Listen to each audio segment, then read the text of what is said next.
দেশের চলমান অস্থিরতা নিরসনে অবিলম্বে নির্বাচনের দাবি জানিয়েছে বিএনপি নেতারা। তারা বলছেন, অন্তর্বর্তী সরকার উদ্যোগ নিলে 6 মাসের মধ্যেই জাতীয় নির্বাচন দেওয়া সম্ভব। এছাড়া পাসপোর্ট বাতিল হওয়ার পরও ভারত কিভাবে শেখ হাসিনাকে থাকতে দিচ্ছে সেই প্রশ্নও তোলেন বিএনপি নেতারা। তারা বলছেন, টিউলিপ সিদ্দিকের ঘটনা প্রমাণ করে শেখ হাসিনার পুরো পরিবার দুর্নীতিগ্রস্ত। রহিম রুমনের প্রতিবেদনে বিস্তারিত।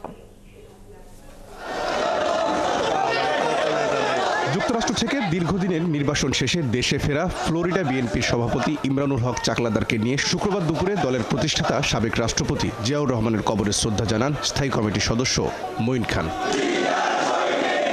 শ্রদ্ধা জানানো শেষে তিনি বলেন, অন্তর্বর্তী সরকারের আন্তরিকতা থাকলে 6 মাসের মধ্যেই জাতীয় নির্বাচন দেওয়া সম্ভব।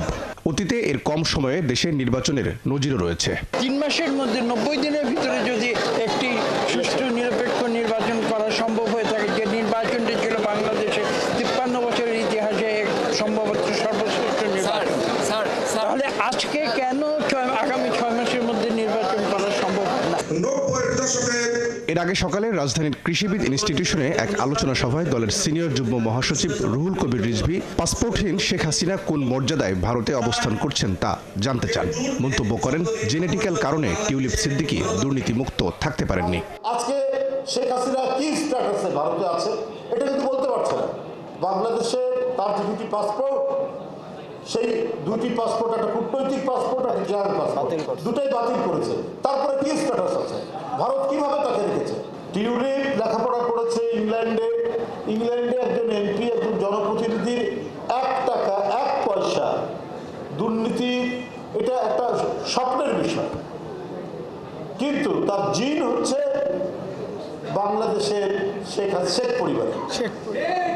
ওখানে লেখাপড়া করে এমপি হওয়ার পরেও তার জেনেটিক্যাল যে লাইন, এই লাইন সে ক্রস করতে পারেনি বলে এই অভিযোগগুলো তার উপরে বেরিয়ে আসছে। এদিকে সকালে জাতীয় প্রেস ক্লাবে এক নাগরিক সমাবেশে কোনো বিতর্ক সৃষ্টি না করে দ্রব্যমূল্য সহ দেশের চলমান অস্থিরতা নিরসনে অবিলম্বে নির্বাচনের দাবি জানান জয়নুল আবদিন ফারুক।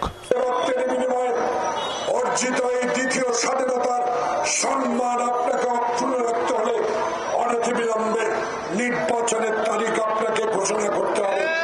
সংস্কার চলবে, নির্বাচনের দিন তারিখও চলবে, নির্বাচনের প্রস্তুতি চলবে। রহিম রুমন, 71, ঢাকা।